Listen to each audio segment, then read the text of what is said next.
Following the adjournment of Parliament, the minority are taking its war against the central bank governor a notch higher. Speaking at a news conference, minority leader Dr. Kesor Atoforsen announced that if the Bank of Ghana governor and his deputies did not resign in 21 days, they will be mobilizing to occupy the central bank. We in the NDC call for the resignation, immediate resignation of the governor of the central bank and his deputies within 21 days from today. We are resolved to embark on popular action to occupy the central bank and drive out the team of inept, callous, and criminally minded mismanagers of our finances to save the Bank of Ghana. We call on all of you that if the governor fails to act by resigning, you join us to march to occupy the Bank of Ghana in 21 days' time, to force him out and to force his deputies out. The minority details the key reasons. The report revealed the following astonishing facts. 1. The Bank of Ghana recorded a staggering loss of 60.8 billion Ghana cedis, which is equivalent of $6 billion US. This is twice the amount we are to receive from the recent IMF bailout. The NPP government chose the easy, reckless, lazy, and criminal path of printing money. Dr. Ernest Addison, who is now known as the printer of money, has conspired with members of economic mismanagement team, led by Alhaji Dr. Bawumia and the inept Finance Minister Ken Ofori-Atta, aka One Program, One Bond, to destroy Ghana's central bank. Atoforsen alleged that the central bank is aiding key government officials to illegally pack money to buy votes in 2024. It is now obvious that many more members of the Akufo-Addo Dr. Bawumia government will likely be keeping several more millions of dollars in their bedrooms and building a war chest to illegally buy electoral votes at both party primaries and the upcoming general elections. Maybe it's not only Madam Cecilia Dapa who has kept some money in her bedrooms. They also have a response for the central bank blaming the debt exchange program for the losses. So what will the NDC MPs do if the Bank of Ghana governor decide to still stay at post? Minority Chief Whip Gavins Kwame Agboja has some answers. What will we do after the 21 days? They shouldn't try us. We have options, like we always say. Our options are in our head. They should not try it because we are capable of deploying options that will get him out of office by force if he refuses to go within the 21 days. The ball is now in the court of Central Bank Governor Ernest Addison and his deputies, who have been given 21 days to pack bag and baggage and head out. Kweku Asante for JoyNews, Accra. So that is the tale of the tape, the minority in Parliament saying that they're basically going to take over the central bank after that 21-day ultimatum. Welcome to the big story. So as we get into that, we'll be announcing the guests who will be joining us on this beat shortly.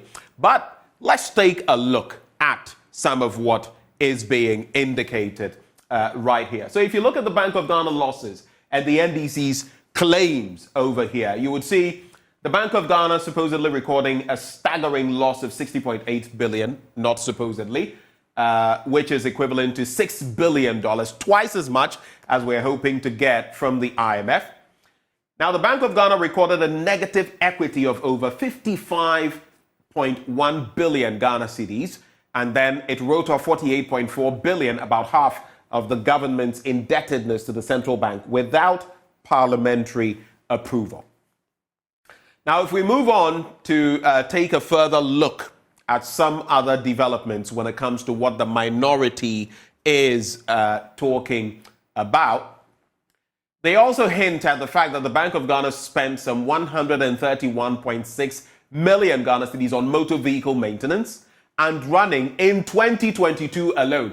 Motor vehicle maintenance and running, 131.6 million, a 114% increment over the previous year's expenditure. 114% increment. There's also foreign and domestic travels of the bank. There's more coming. So the Bank of Ghana costing the Ghanaian taxpayer a staggering 97.4 million Ghana cedis, which is about 246% increment over the previous year. So you look at the first item, motor vehicle maintenance and running, 114% upwards, north. If you look at foreign and domestic travel, again, 97.4 million, and that has also gone up by 246%. Then, the Bank of Ghana is also accused of dissipating another 8.6 million Ghana cedis on directors' remuneration alone. The directors' remuneration.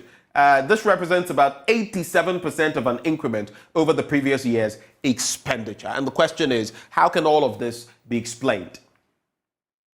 Then again, with other costs, the Bank of Ghana spent a colossal 357.9 million Ghana cedis on banking supervision expenses. Then, in terms of other undisclosed expenses, that amounted to 287.8 million Ghana cedis of the taxpayers' money. And it decided to invest $250 million, not cedis, dollars. That is the equivalent of 2.8 billion Ghana cedis on another head office building somewhere at Ridge. Head office building, 2.8 billion Ghana cedis, or the equivalent of $250 million. Question, is all of this justified?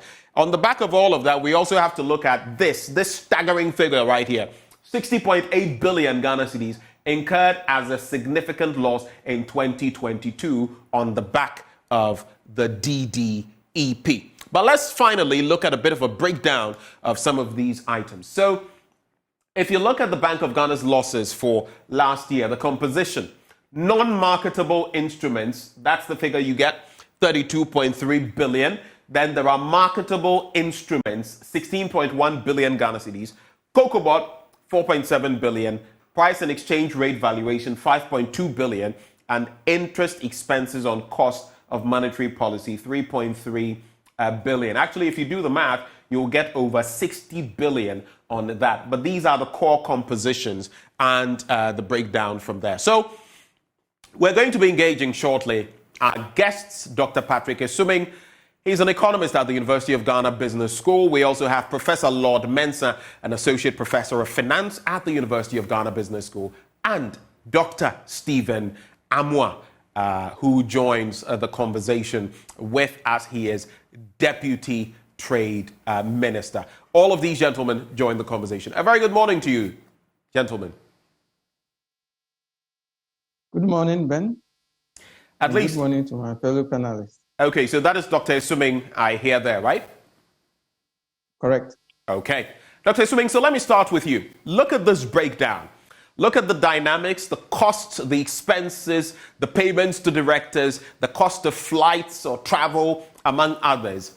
And the shoot-ups, 200+%, 80+%, over 100% in different dynamics year on year. Even before we get to the breakdown, what is the tail of the tape? What is your reading? What do you see?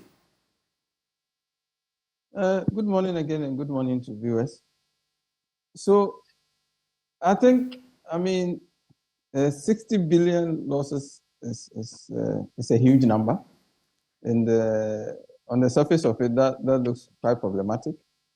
I think when you look at the breakdown of the individual lines you read, including the directors' compensation and other costs and fuel and running, maintenance and running, I think for those ones, we should probably leave the Bank of Ghana to provide some additional clarification about, why there was those substantial increment. I think if you look over the last 12 months, especially if you compare 2022 and 2021, we know that the significant increment in almost the price of almost everything. You see what the inflation was. And in particular, we know fuel costs went up. But I guess that the Bank of Ghana is in a better position to come and explain why those pretty astronomical increases. But if you look at those cost breakdowns and compare them with the overall 60 billion figure, look, when you add all of those items up, the items that are enumerated, they are not even up to 1 billion. So I think we have to understand that as much as those increments are substantial, they are not the reason for the 60 billion loss that we've seen. So I think that is how I read those numbers. I do not think in any quarters the suggestion is that that is essentially what led to the 60.8 billion Ghana cedi loss, because we know the impact of the DDEP, and that taken out would have left the Bank of Ghana with a loss of less than 10 billion. But I guess it's all about accountability, and even in the midst of what we've said time and again, COVID-19, the Russo-Ukrainian war, and the economic crunch, we would have wanted to be more accountable, more responsible in our spending, right? Yes, correct. I mean, the optics don't look good, but I think a different way of looking at it is that, so that is what you presented is the increment between 2021 and 2022. It will be good to see from 2020 to 2021, what was the increment? If that has been the historical level of increment, then, I guess, we will probably live with that. But on the face of it, increasing expenditure lines over 200%, over 100%, they don't look good. So I think it's important for the Bank of Ghana for those specific lines to come and explain why those things are there and why we've seen those substantial increments. So let's just take a look at them, and then you can share your thoughts before I move on to some of the other guests. So on motor vehicle maintenance and running in 2022 alone, the figure that was mentioned, if you look at it comparatively year on year, that's a 114% increment. 114%. You look at foreign and domestic travel of the Bank of Ghana, it costs the taxpayer 97.4 million. That is a 246% increment. 246, almost 250. You look at the 8.6 million on the director's remuneration alone. This was at the time when the economy was struggling, when we were courting the IMF, when we were wailing about COVID-19 and the war in Ukraine.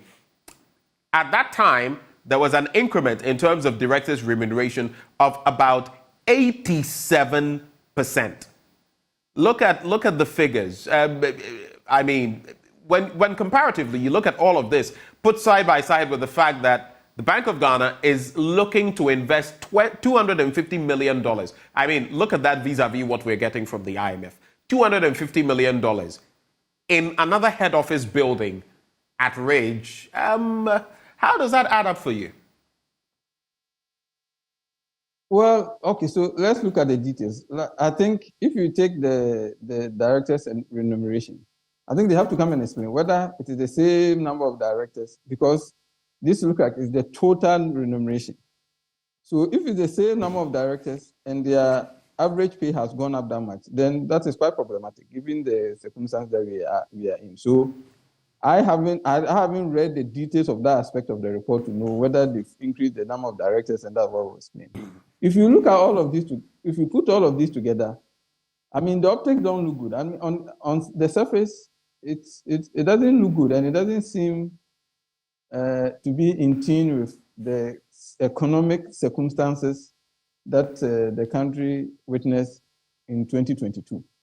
So, I mean, it's a legitimate question to ask, and I think anybody can ask the Bank of Ghana to explain why those expenses have gone up that much.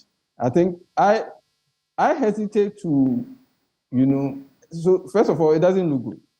I hesitate to impugn any motives until there's some detailed explanation about why these increments have come about. And that is what all of us are looking for as well, some sort of explanation in respect of how these increments came to bear. But let me find out whether we have our other guests on board, Professor Lord Mensah, together with the others, so that we can get their take. Do we have Professor Mensah on board? Yes, you have me. Okay, Prof. A very good morning to you. Thank you for joining the conversation. Yes, good morning, and good morning to our viewers. Tell me, for you, having listened, I don't know whether you followed from the start when I gave a breakdown or whether you want me to do it again, but from banking supervision expenses to other undisclosed expenses to the head office building pegged at $250 million, That's about 2.8 billion Ghana cedis, to other expenses that have shot up by about 247%, 87%, 100+%. What is your initial reading of this case that the minority has raised forcefully in Parliament? Yeah, I think if you look at the happenings on the ground and the structures of our financial system, I have always been calling for, the head of the, Bank of Ghana governor, to some extent, looking at even the board, because they seem to be too opaque. Now, before I make my point, have you seen Bank of Ghana making an advert for recruitment before? Let's ask ourselves, all these years that, we jumped into the space of employment, have we seen Bank of Ghana, making an advert, or is there any act that prevent them from placing a public advert to look for experts to help them run, the show? Now, let's put that aside. All this is to tell you that the Bank of Ghana is too opaque in their dealings. And from where I sit, publishing, your balance sheet, and then looking at these numbers coming up, it tells you so many things. There are so many attributes to those increments. Either they are abusing their operational, autonomy that they have. For governance autonomy, we know very well that they don't have it because, the Bank of Ghana being appointed by the president and the president having representatives on the board and all those, I know for governance autonomy, they will not have it. But for operational autonomy, which was the last straw that we're holding on, it has been abused, especially in Dr. Addison's, Bank of Ghana. Let me put it that way. Because, clearly, if a Bank of Ghana would print money and finance, a budget deficit, it's a way of meddling with the fiscal, aspects of the economy. But under normal circumstance, I'm not saying that central banks are not supposed to come to a rescue when economies are not doing well. I've heard several reasons why we find ourselves in trouble, why the Bank of Ghana had to print money because they had to rescue the economy. I understand. But if a central bank wants to rescue an economy, they don't channel the money through the government circles. There is a logical reason why, the central bank can only finance the government's expected revenue in a particular fiscal year up to only 5%. And there's a reason for that. The reason being that the central bank, per the act, is supposed to wire money into the economy through the monetary channel, not the fiscal channel. The monetary channel through the banks. Let me give you this scenario. We had a situation where banks had their investment restructured, as a result of investing in government bonds. That frees, one way or the other, the liquidity performance of the banks. So if a central bank wants to get money into the economy, which channel will be the best? The best channel will be to wire it through the banks, in the process of lending to the banks at a particular rate. And then the banks will take the money, having learned a lesson that if they invest in government instrument, there will be a problem, or possibly they are not that safe. The banks would have taken that money and start looking into the economy, which sectors of the economy are doing well, and then lend to those sectors. We'll still rebuild the economy back. But wiring it and giving it to the fiscal side, looking at, the financing expenditures of the government, in a way, all those monies, are monies that are likely, about 60% of that will go into, social policies. You are not making sense as a bank. So from where I sit, they've messed up big time, in a sense that the channel of operations that they're supposed to stand for, they didn't use those channels to rescue the economy. And as a result of that, it was more or less like a money being sunk down into the drain. If you look at the Bank of Ghana's operations very well, every single money that they pump into the economy, in the long run, it is expected that they will use their own monetary policies to mop up those monies, at least get about 60% of those monies into the folds of the Bank of Ghana. But from the way those monies were distributed, I don't think even if government wants to mop up, if they want to use monetary policy to mop up, they will get, that kind of effect. And so you will see monetary policy being increased here and there, and inflation is still hanging in the air. So from where I sit, I think they moved away from their core mandate, which is to ensure that, they come into a rescue of the economy through the monetary channel instead of the fiscal channel. So that's the mistake they made. And I think it has to do with the relationship the governors have with the government. And it's a build-up of the governance, autonomy compromise that we have in the system. Because if a governor is appointed by the president and the president wants certain lines of policies, it will be tempting, to coerce, this governor to send money into sectors that not necessarily wire the money through the Ministry of Finance, and the monies will end up in sectors that are unproductive, in a way to rescue the economy. So from where I sit, it has to do with that fine thin line between, the presidency and then the governors of Bank of Ghana. Now, if you take this into consideration, you'll come to realize that every economy that is running down, if you take 2008, America re-energized the economy through the Fed system. The Fed had to, make sure that they energize the system by lending to what? The banks, lending to financial institutions that are touching on certain, sectors of the economy, just to rebuild up the economy. But they didn't give the money to government. They didn't give the money to any ministry to go on to say that we are coming to, solve economic problems. So from where I sit, it has to do with an abuse of autonomy, operational autonomy of the central bank. They seem to be too opaque and so isolated. You don't even know what exactly is going on in that black box. And I know that they look at the numbers that are coming up. That is how I'm reading into the numbers because of, the way in manner, they operate. And if you don't respect laws, right? You don't respect acts that governs your economic activity, you mess up the economy because law, finance, and economics go together. If you refuse to respect the laws, you will never get your economy on right track. And that is exactly what is happening, to this country. If you play into the space, you'll come to understand that some of these things happening, I can say, I'm tempted to say that they were preempted. Because, during the COVID, the finance minister went to Parliament to ask for a step aside of the Fiscal Responsibility Act.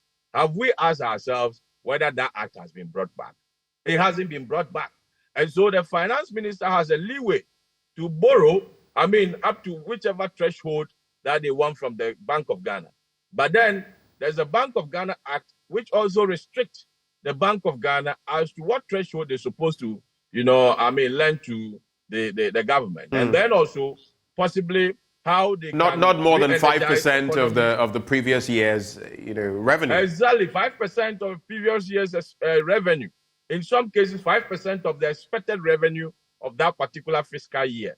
So from where I sit, it has to do with not keeping to the rules. And for me, if you don't want to keep to the rules and you do otherwise, I think your heads must be called on. Before I bring in Dr. Stephen Amwa, who is Deputy Trades Minister for Trade and Industry, does it surprise you that while we were hankering after an IMF supported program, all of this was still happening? Does it surprise you any when our economy was literally on the ropes? It doesn't surprise me because of the opaque nature of their operations. Bank of Ghana, you ask yourself so many questions. I placed a question earlier on as to the way and manner they recruit. We need to question that. I'm not saying they don't have the expert there. They have serious experts, have very good friends there. But then I can tell you that most of the time, they are too closed. I mean, and as a central bank, you cannot look so inwards in that manner. So I'm not surprised that these things are coming out so easily. Right. Dr. Stephen Amoy, a very good morning to you, sir. Do we have Dr. Stephen Amoy? Okay. We will get him back on the connection. But Dr. Patrick Esuming, so if you look at the different dynamics, now you would hear the minority raising concerns, accusing the governor of incompetence. That's where it's got to now. Accusing the governor of incompetence. In fact, the minority leader, Dr. Cassiel Atuforsen, claimed that the governor had recklessly mismanaged the central bank, bringing it to its knees, and that he couldn't continue to lead the bank without being held accountable. Is that a stance you concur with, that you are in agreement with? Well, I mean, first of all, we have to understand what is the core mandate of the central bank. Because I think a lot of this discussion has come up because of the hopping 60 billion plus loss. But when you look at its mandate, it is price stability through the monetary policy, and then also ensuring stability of the banking system, and then also issuing notes and currencies, and then also ensuring that the CD is stable against other currencies. Now, so the first thing I want to say is that we cannot demand their resignation because of the loss, because the Bank of Ghana is a regulator. It's not a state-owned enterprise that we evaluate them on the basis of whether they are making profits or they are making loss. So I think that's the first thing I want to say. If there are other reasons that we want to demand their resignation, we should discuss that one, not because it made a loss. It doesn't mean that the Bank of Ghana should be making huge losses. When you look at it over the period, I think this 2022 was an anomaly in terms of the level and the losses that they've made. Historically, they've been making some profits. The second thing is that if you look at the actions that they took, were those actions geared towards achieving any of their mandates? So let's start with the domestic debt exchange and the haircut that they have received. The question is, if the Bank of Ghana doesn't absorb those losses, that the haircut they receive from the domestic debt exchange, where would those losses go? You could easily see that then it means that the banks would have had to take more losses, or individual bondholders would have had to take more losses. So as a regulator, seeing potentially what such level of losses will do to the banking system and its stability, you can excuse them for absorbing those losses. I think so on that count, I wouldn't fault them too much. The area where I think there's a legitimate case for criticizing the central bank is the printing of money for the government. That is the overdraft that they extended to the government. I think that place, there's a legitimate reason, there's a legitimate case to criticize their performance.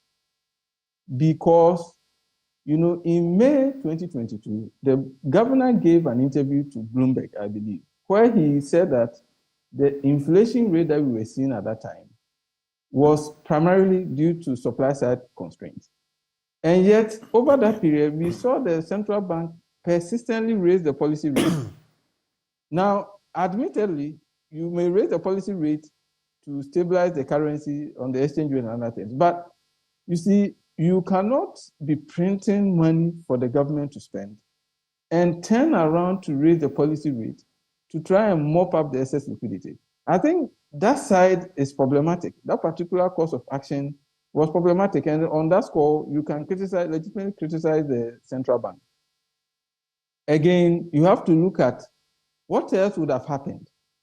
Because I've heard the head of research speak at a public event at the University of Ghana, where he said that the government was on its knees and that without the central bank stepping in, who knows what will have happened to the governance system.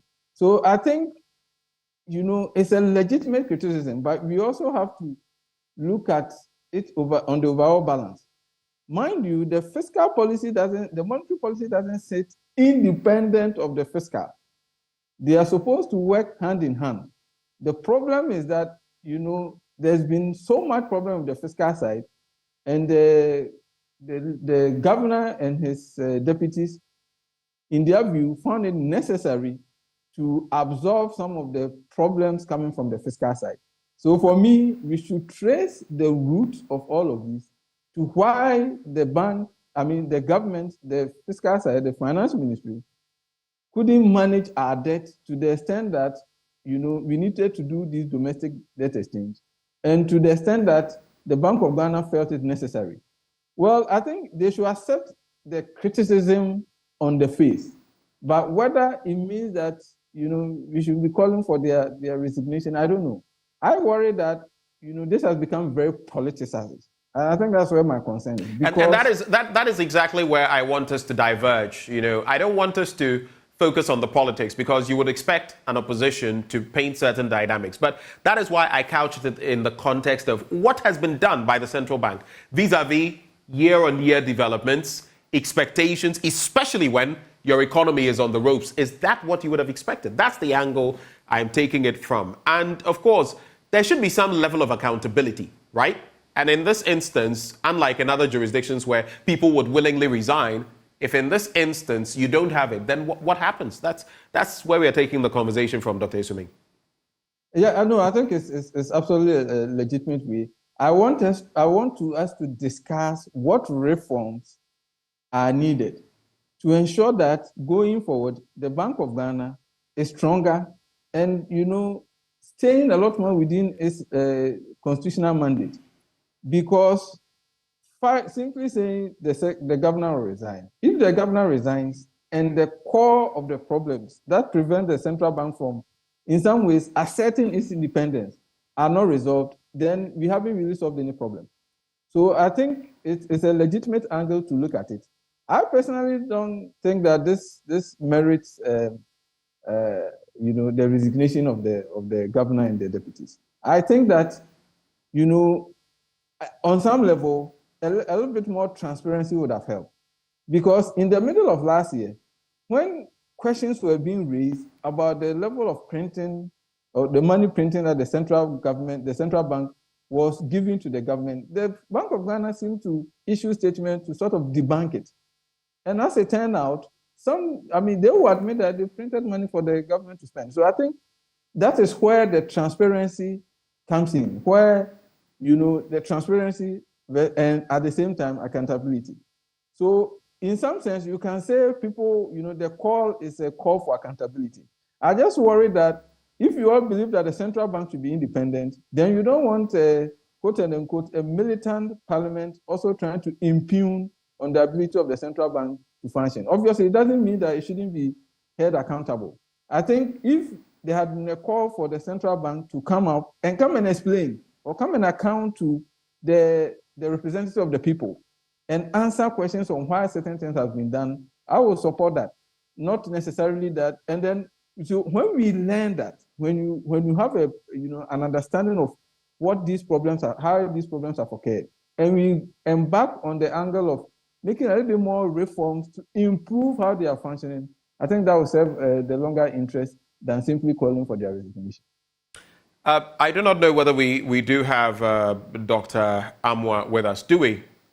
All right. Let me bring in Professor Mensah back. Are you in agreement with Dr. Esuming that letting heads roll, the head of the central bank, the governor, and his deputies may be, for lack of a better word, it may not be the most apt decision to make at this point in time? Or do you think, on the back of what we're discussing this morning, they have gone over and beyond the room given to them in terms of maybe any excesses, for which reason it would be justified to contemplate their resignation? Yeah, so I think where Patrick is coming from, I do side with him on one side. On the other side, I don't. You see, there are laws and there are, rules governing every institution as far as, democratic dispensation is concerned. but the persons behind the laws. Before then, let's try and then, so Patrick has proposed that we should try and understand what, has gone on for all these numbers to come up. Now, can we go back in years? We have finance ministers who are, still alive and they are kicking. We have Dr. Kwame Pipra, we have Setekwe, we have, you can name them, Isaku, and all those former, governors. Let's try to establish the historical relationship, whether at the point in time there was an attempt to coerce, the central bank to, finance maybe one or two policies of the government through the finance ministry or not. And I think it will come out clear that with the current administration, the relationship has been so fluid to the extent that, when a request comes, it will be difficult to place them. To some extent, if you go into details and you question some of the finance ministers, they will tell you they barely get to know what exactly is happening at the Bank of Ghana. And Bank of Ghana was supposed to put the government in toes with the expertise they have. I made a statement that when monies are wired through the banking sector, it is clear that the banking sector has the expertise to allocate monies efficiently. So whatever money, that's what the rule says. That whatever money, the Bank of Ghana thinks, they can pump into the economy to rescue the situation, it should have gone through the corridors. Okay. Hold for me, Professor Mensah, just briefly. I want to give a bite to Dr. Stephen Amwa. He's Deputy Minister for Trade and Industry. Doc, a very good morning to you, sir. Good morning. Thank you so much for joining the conversation. We thought we had you earlier, and we lost you. But on the back of this call by the minority, taking out the sort of conversation we're having this morning takes out the politics. Forget about NDC and MPP. Let's look at what has happened in the DDEP and the different dynamics involving the central bank. A loss of 60.8 billion, less than 10 billion of which would have been the actual loss of the central bank, barring the DDEP. Then we have the Bank of Ghana recording a negative equity of over 55.1 billion, then writing off 48.4 billion Ghana cedis, about half of the Ghana government's indebtedness to the central bank. But there's more. You can talk about the 97.4 million spent on foreign and domestic travel. So I'm talking internal dynamics now. Then you can talk about the 357.9 million spent on banking supervision and the 287.8 million on other expenses. Then you look at the fact that there's also the call in terms of Act 612 and Act 918 requiring the governor to notify Parliament, which you'll remember, to when it's making advances to government exceeding 5% of the previous fiscal year's total revenue. You're already abreast of all of them. I don't need to walk through all of them. What do you make of what is happening vis-a-vis the work of the central bank when it comes to regulation of the commercial banks, price stabilization, among others? Hello, can you hear me? Yes, I can hear you. Go ahead. Okay, thank you very much. I think you've spoken at length, so you allow me to also explain things. Doc, your line is not so clear. Can you hear me now? Okay, you go ahead, Doc. Hello? Yes, it's clear. It's clearer now. Thank you. Go ahead. Okay. The point I'm making is that you allow me to explain the things you really very well. I beg you, so that you be fair to me. In the first place, I greet my boss, Professor Lord Mensah, right? Is he the one there?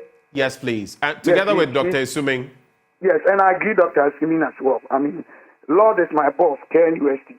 So respectfully, that's what I heard. He was the last person that spoke. But I greet the two of them in a very respectful manner. I think anybody raising concern about what is being put into the public domain, in my candid opinion, it's not probably to be blamed largely, because once any piece of information is thrown out there, that is actually giving a picture like somebody is embezzling money, somebody has mismanaged, especially these times that the whole world is in quite of economic turmoil, people will get worried. But let's be very honest. I have a problem because I'm a politician. And I have a problem because I need to also exercise my professional ethics as somebody who has some sort of knowledge in this area. In the first place, the concerns they are raising, take the exposure of Bank of Ghana, that's how we take it. They've come out to explain. And anybody that really understands those things technically will have to, unless you go deeper and further, to come out with your own materiality and other pieces of information that will let Bank of Ghana's explanation for the exposure or the negative equity be false. Because Bank of Ghana core mandate, let's be honest, core or generally the outlier situation like such does not even make profit. So it doesn't mean that the negative equity they are talking about is an issue that Bank of Ghana has collapsed or whatever it is. And two, there are precedents in other countries. When it comes to relationship between central banks and reserve banks and even the authorities, go and check. Bank of Ghana provided this. I haven't read all, but they illustrated that of UK, Australia, and other giant economies. So let us know. And they come to explain the fact that the marketable instruments, non-marketable instruments, and then cocoa board exposure. We know cocoa board exposure came as a result of two issues. One, the fact that there was a pricing policy or a pricing implementation, price implementation that did not go down well with us as a country against the world price, which made us lose a lot. It's a fact too.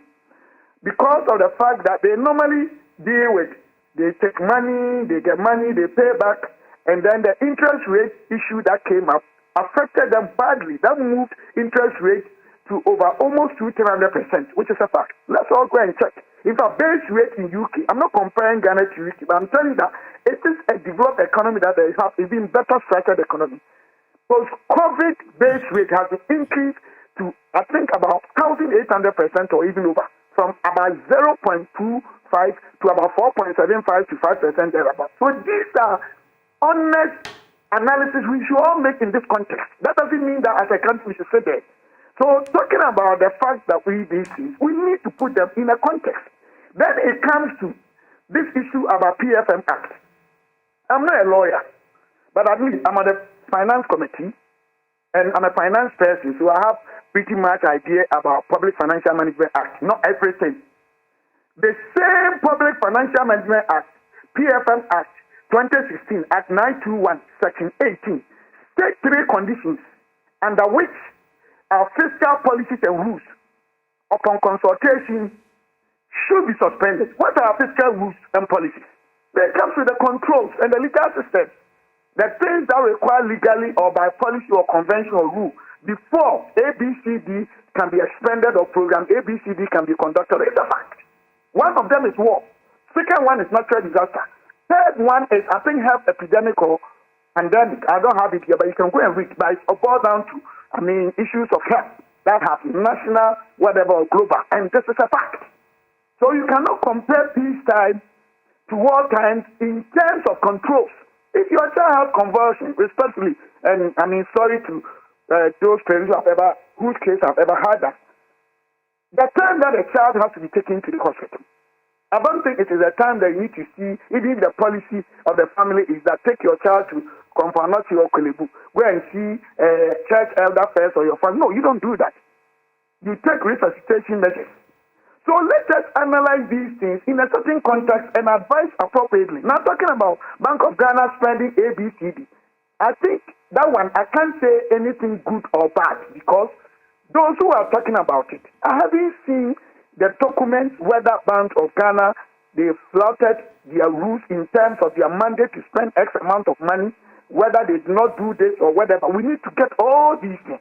Okay, so can honestly speaking, I don't want to Bank interrupt. Bank of Ghana even came out to say that all these issues are not just even today, in terms of even their financial issues. Right. It's an accumulated thing that has been going on for so many years. What I want to say lastly is that I want our brothers and sisters who mean well for this country to ask for Bank of Ghana in terms of all the spending items or parameters from 20 years up to now and do trend analysis and ask for explanations, whether they have been spending more. I'm not saying it's good or bad, but don't let us make it as if it is just now. And Bank of Ghana is, moving away from their actual or core mandate and their conventional practices. That is where I have the problem with that. Okay. And for me, my brothers NDC, what the NPP would have done, say, which I think we need to advise the two parties, that enough of enough. The last thing we said is enough is enough of what NDC and people will do when one is in government. We should have a new paradigm shift that can let us accept common practices and the reality when it comes to policies and some of these issues. This is all that I can say. All right. Just to break down, though, you've spoken about debts that may have accumulated or costs or things that may have happened in the past. But we know that some of the figures from the Bank of Ghana, the central bank's own information report, year on year paint a certain dynamic. So let me just walk you through some of the figures. But before then, computer-related expenses, according to the Bank of Ghana, it cost a whopping 67.9 million Ghana cedis in 2022 alone. Computer-related expenses, so maybe repair, purchases, and all of that. Then you look at communication expenses. Communication. It cost 32 million Ghana cedis. So you add the 67 to 32, you're already getting around 100 million Ghana cedis. And then we're also looking at that dynamic of the Bank of Ghana seeking to put up a $250 million head office in the rich area. That's the equivalent of about 2.8 billion Ghana cedis in these times. But the breakdown I was referencing a bit earlier, if you look at its spending, so I'm talking internal, I'm even moving away from the DDEP and everything related. Internal dynamics, 131.6 million spent on motor vehicle maintenance and running. In 2022 alone, it is a 114% increment over the previous year. So that is 2021 to 2022. That's the difference, 114%. You look at foreign and domestic travel of the Bank of Ghana, it costs 97.4 million. What's the difference? That is a 246% increment over 2021. You look at the sum spent on directors' remuneration, directors at the Bank of Ghana and their remuneration, 8.6 million Ghana cedis. What is the difference? An extra 87% by way of increment. How do you see that? I mean, these are figures year on year, and we were in the midst of, seeking an IMF program and trying to tighten our belts. Okay, thank you very much. In the first place, I need to directly engage Bank of Ghana for clarity on some of these things you are raising. But before then, wait. My brother, we have a country. We have something called asymmetric information. You and I as stakeholders, external stakeholders, cannot just pick these figures out there and give our own interpretations.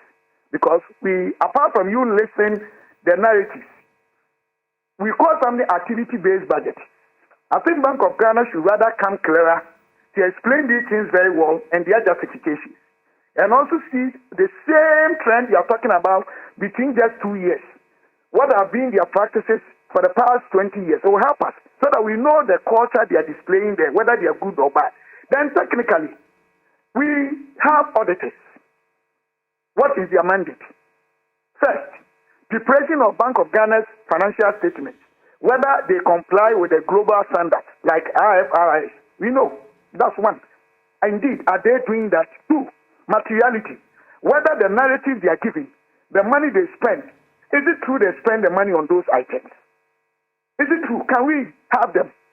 Can we see that material evidence? Can we have it? Three, were they able to go through the controls, internal control systems? That is where I'm also saying that the situation in which we find ourselves in as a country, that doesn't mean Bank of Ghana cannot be corrupt. I'm not talking about that.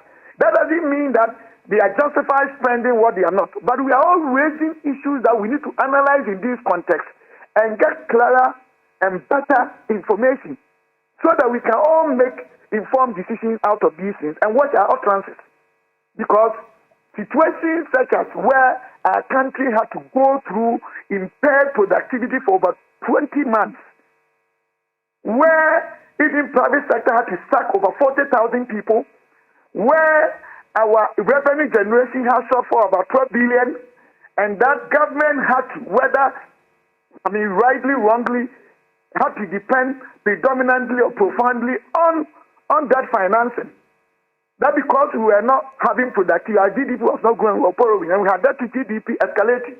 A situation such as people were dying, and hurriedly we had to make a lot of, knee-jerk decisions. Some of these things, we need to go deeper and have proof of materiality. The only thing that I will have issues with is if the money spent were not being supported with any material evidence, then that one, yes. But any other thing, if I want to be very ethical with what I know and understand, which I could also be wrong, I'm not an expert, I think others are doing politics with it.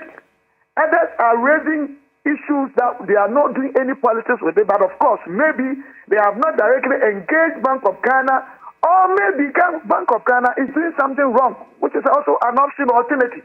But we cannot draw inferences. If we do that, we are not being fair to Bank of Ghana. We are not being fair to the good people of this country until we get a legal backing or underpinning or otherwise, until there's clear evidence of materiality issues.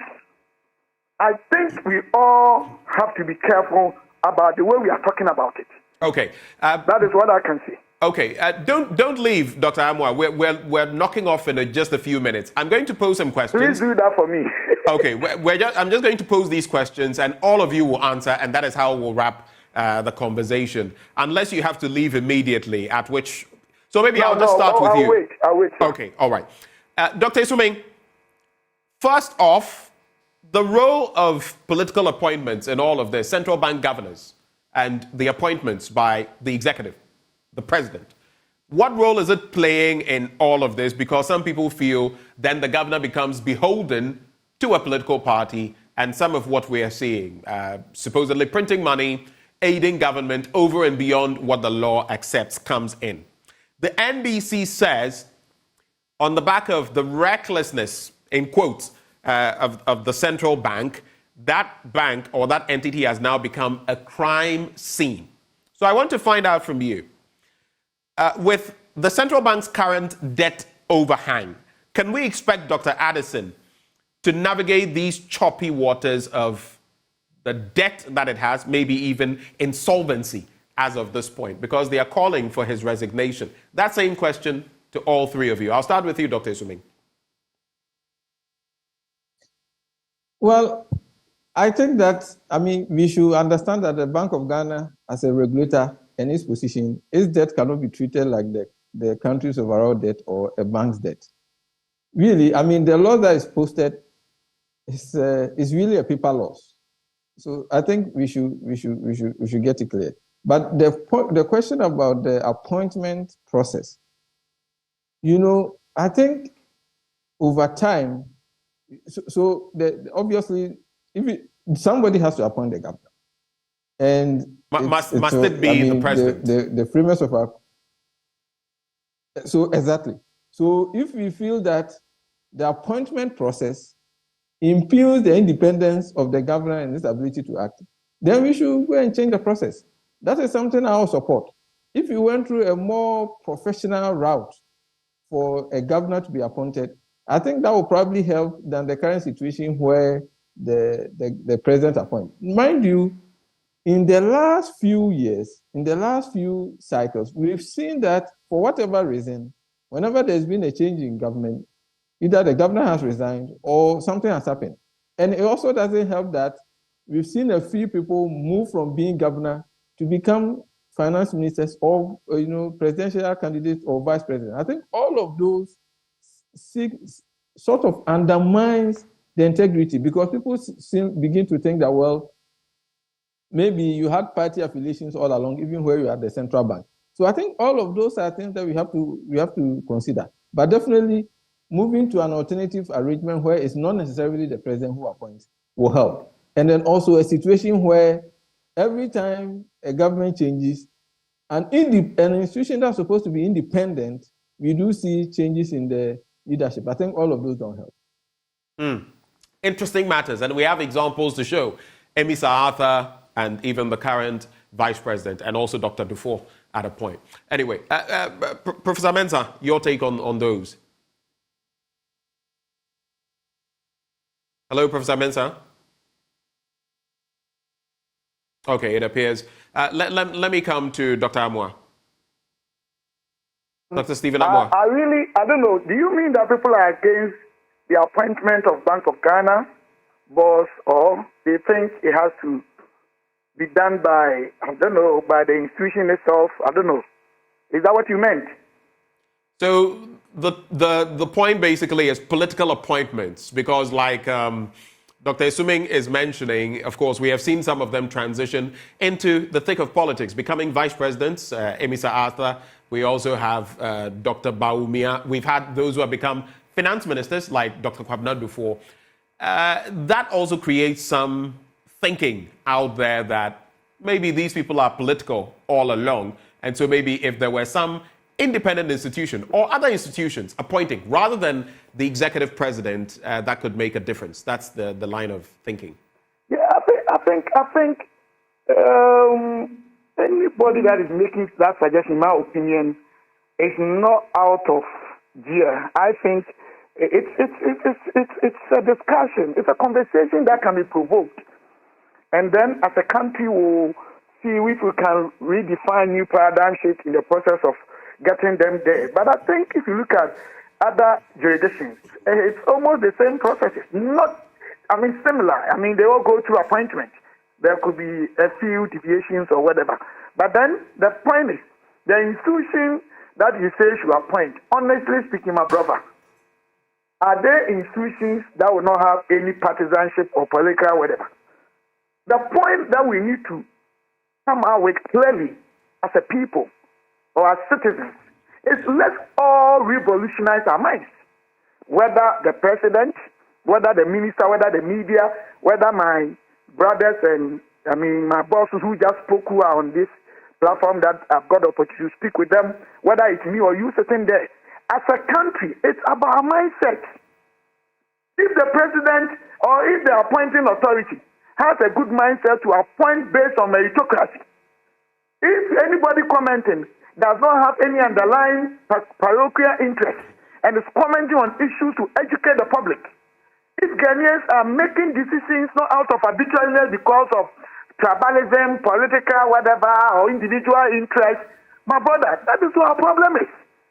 That is if we address that, whether it is the authority or a body, because a body that will also appoint will be a body that is not going to be voted for. So it is, I agree, yes. Sometimes we need to spread the power balance, but the fact of the matter is that no matter what happens, let me end with this. I am even against the appointment of IGP. But that's my opinion. I'm against even the appointment of judicial heads. Maybe I'm not a lawyer, that is why I'm speaking this way. There are certain institutions in our country, had it been my wish, all the heads would have been probably gotten the opposition through a process done internally within the same organization, not appointed by any political authority. That is my wish. But whether that will help, that will give us more pros than cons, I really don't know. But the fact of the matter is that no matter what it is, all of us have to work on our mindset. Once we work on our mindset, honestly speaking, of course, we are human beings, we make mistakes, any system established by, human factor.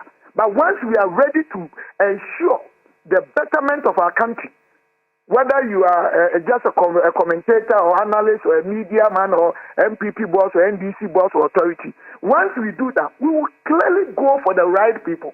Okay. And the right people with good intention will do the right thing, and the country will benefit. Okay. We need to analyze and address this issue. Thank you so much, Dr. Amoah, for joining the conversation. We wish you the best of the day, sir. Same to you, Dr. Patrick Esuming, who is with the University of Ghana Business School. We'll wrap with Professor Mensah, who now joins us again. Prof, over to you. Yes, so I didn't get the earlier part of the question, but then so let me just let me just frame it for you very quickly, Prof. With the other two, I sense that you want to know whether we need a reform, right? Structural reform, or in terms of the appointment of the governor and all those. Is that what you mean? That is part of the question. The other bit is, do you trust Dr. Addison to get us out of the choppy waters of debt and maybe insolvency that the central bank is now faced with? Right. So with the first one, which because of my memory, I'll come to that. You know, if you have lost, right, and you don't really specify, you know, the punitive measures, if someone should falter against the law, there's no way it will function. We can change the appointment process, we can do whatever, but then if someone should falter, right, what happens to the person? That's what we need to understand. I mean, clearly, what has happened, if you ask me whether I do, trust Dr. Addison to still hold on to the position, I would say no, in the sense that, fine, we all understand that in times of economic difficulty, it is expected that the central bank comes in. But the process of, you know, coming in is well spelled and clearly spelled in the Act. Use the monetary channels, right? If you use the monetary, that is, you know, done everywhere. When in 2008, the financial crisis happened, the United States, you know, re-energized the economy through the banking corridors, through the financial institutions. That is what is expected of a bank, a central bank. So from where I sit, if you ask me whether you should continue to hold the fort, I would say no. This boils down to what we talked about earlier. I mean, earlier. Wait. Quick clarity. I beg of you, Professor Mensah. Did you say if asked whether he should continue holding the fort, are you saying the central bank's governor should go? Yeah, I would say no. Yes, he should go. Yes. Okay. All right. Thanks for that clarity. Yes. Welcome. You were making a point. I just wanted that clarity. But if you're done with your submission, then I think we can end the conversation, sir. Yeah, so from where I sit, looking at the happenings on the ground, I mean, he didn't do well in terms of the process. And we have to be clear. I mean, Ghanaians, sometimes we use human face to shy away from the truth. I mean, it is well spelled clearly that Bank of Ghana, if you want to, pump money into the economy, use the monetary channels, not the fiscal channels. There are instances that you may come in, but that is why, in the wisdom of, the lawmakers and then what history has, put out there for the financial system, clearly you are limited in terms of the quantums of money that you give to the government. Okay. So if anybody should come out and say, what is happening to us is unique, and therefore we should seek the circumstances around the numbers and all those, before laws, they are what we call reasoning. Before laws, there was reasoning. Right. And the reasoning behind the reason why we will not, allow the central bank to give money directly to government is as a result of maybe misallocation and all those. Use channels that can allocate funds efficiently. In essence, that will conform to the norm. Okay. So I don't think, that the gentleman, Dr. Addison, should stay on course. Thank you, Professor Mensah, for joining the conversation. So we've had Dr. Stephen Amoah, Deputy Minister for Trade and Industry. We have also had Dr. Patrick Esuming, a lecturer at the University of Ghana, together with Professor Lord Mensah, Associate Professor of Finance at the UGBS. Dr. Amoah says, let's tread cautiously. Dr. Esuming says, there are some areas that we really ought to look at, but by and large, can we hold the central bank governor and his deputies responsible? Professor Mensah says, on the back of what we know, he should go. What is your take? This is a conversation that will continue to be out there and, of course, discussed in our studios. But do stay with us. We're going to take a break. When we return, there's more action. But let me tell you what I'm going to be doing when I take that break. I'm going to be sipping on some water, specifically Awake purified drinking water. It is treated through a strict purification process to ensure that every bottle on the market refreshes you better. Now, you're maybe thinking of size. What is the apt size for me? 330 milliliters, 500 milliliters, 750 milliliters, 1.5 liters. You're covered. They have all of those. But if you're thinking of bigger sizes, something suitable for your office or your home, they have 19-liter jar bottles that are ideal for such situations as well. All you have to do now is stay awake with Awake Purified Drinking Water. It's another quality product of Casapreco Company Limited. Now, before I tell you about how you can purchase in bulk, for every bottle you buy, they make a donation to the National Cardiothoracic Center. And that is indeed heartwarming. If you'd like to purchase in bulk, the numbers to call 0262 351 251. Like I said, it's another quality product from Casapreco Company Limited, and this advert is FDA approved. Do stay with us. We'll be back with more on The AM Show.